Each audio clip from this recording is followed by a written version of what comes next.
Tervetuloa TS Adventuren videopajalle. Tässä jaksossa seurataan vuotuista syysretkeä Poriin ja selviää, saako Tiger kylvyn viimevuotisen tapaan. Let's go!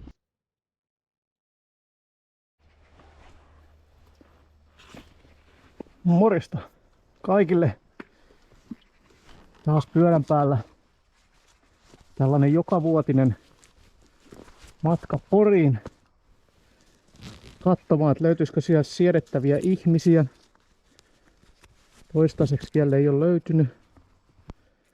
Rakkaat terveiset vaan kaikille porilaisille mädin vetäjille.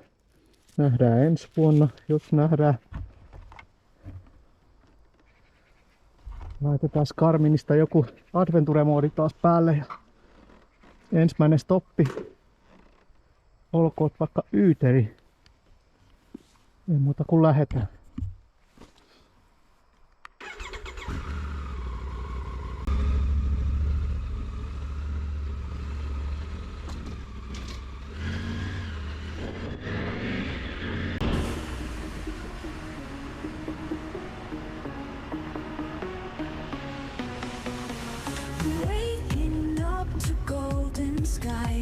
A new day's dawning, no disguise.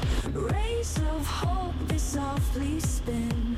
The sun's embrace where light begins. Oh, the sun, our timeless friend. In your warmth, our hearts defend. Through the clouds, your light will mend. The sun till the very Elihän oli mitä mainion ajamiseen. Matkan varrelle osui muun muassa Lavian kirkko, tehty vuonna 1823, materiaali puu ja istumapaikkoja 780.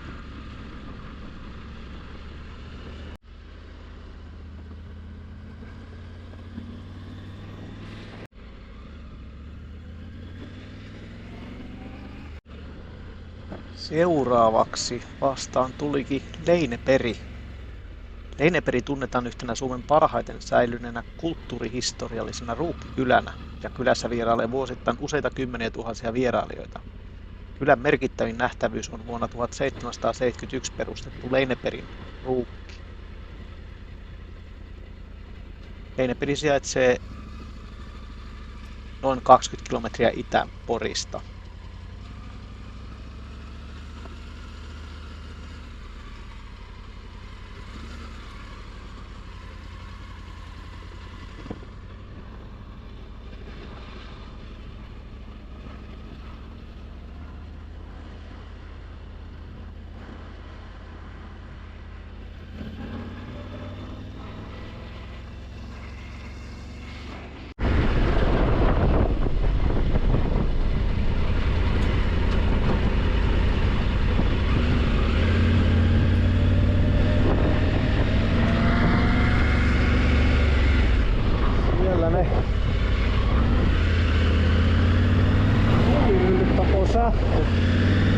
Tasa pörssisähköhinta.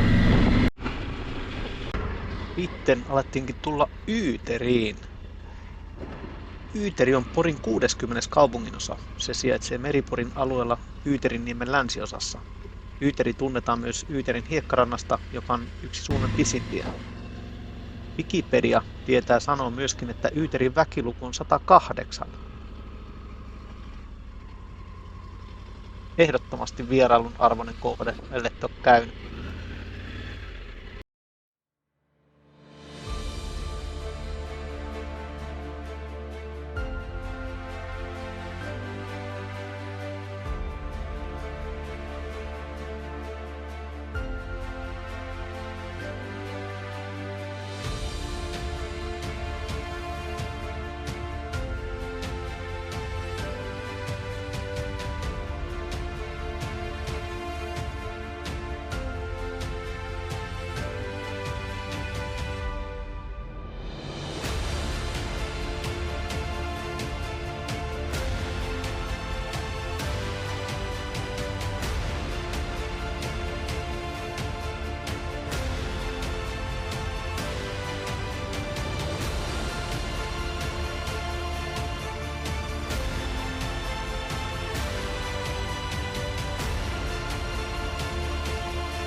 Sitten olikin enää pakolliset pyörän kuvaukset ja oli hyvä jatkaa matkaa.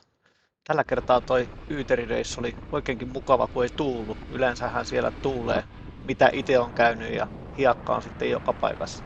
Mutta hieno paikka.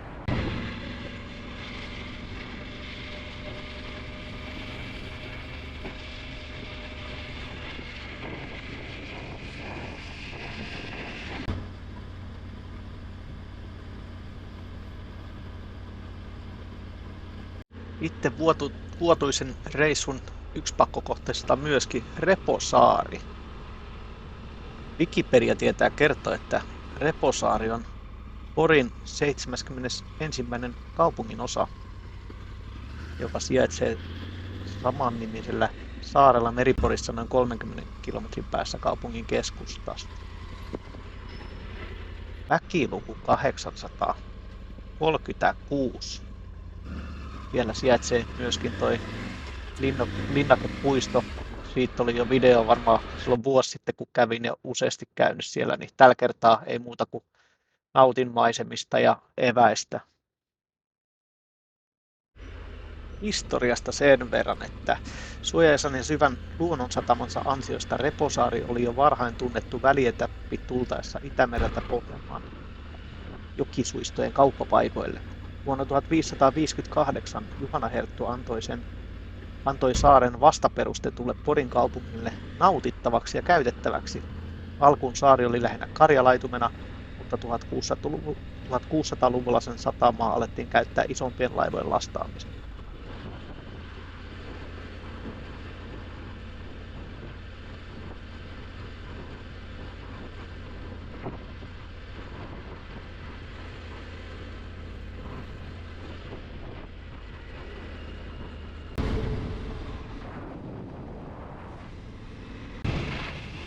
Reposaari jäi taakse ja olikin aika siirtyä T-reitille. Ensin reitti 3, kunnes sitten risteytyi on reittiin 17, joka vei sitten tonne Hämeenkyröön asti.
Lankoski jäi taakse.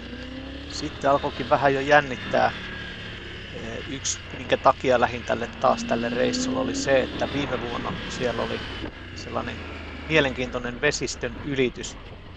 Ja mä voin laittaa vaikka linkin tonne kuvaukseen, niin ellette ole vielä nähnyt, niin halusin käydä koittaa. Viimeksi se jännitti oikein tosi kovin, niin nyt ajattelin, että käydäänpä koittamassa sitten uudestaan.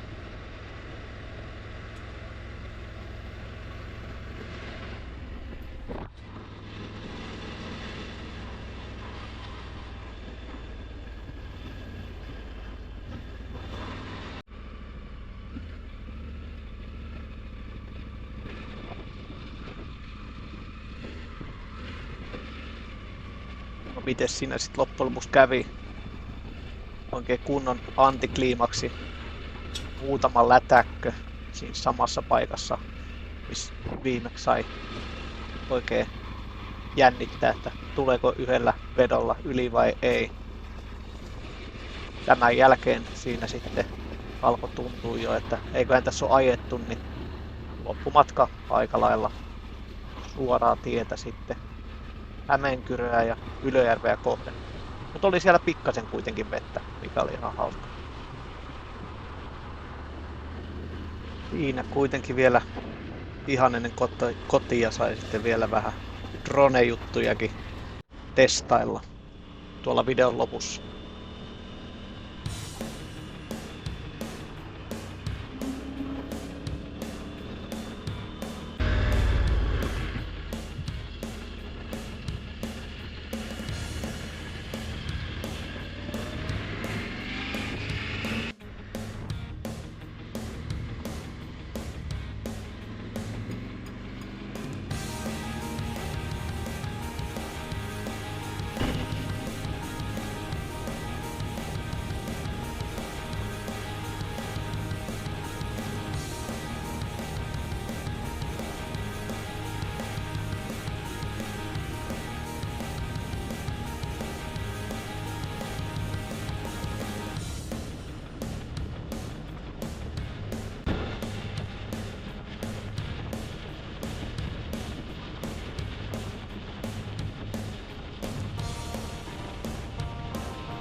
Itse drone esiin.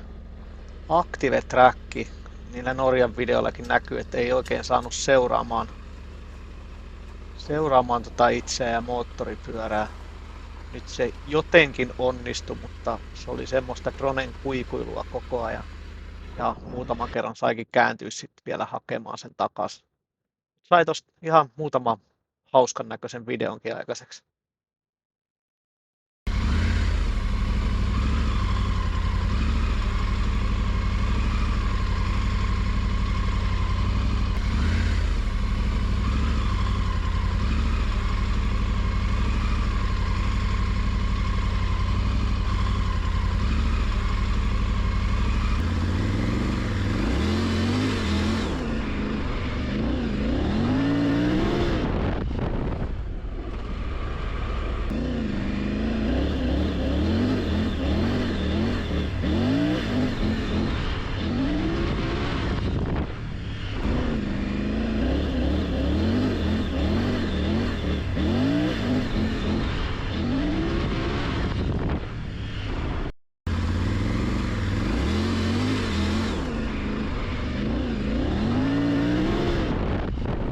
Eiköhän sitä siinä taas ollut. Kiva, jos jaksoitte katsella loppuun asti. Ensi jaksossa sitten mennäänkin Tigerilla vähän haastavampaan maastoon. Tykätkää ja tilakkaa kanava.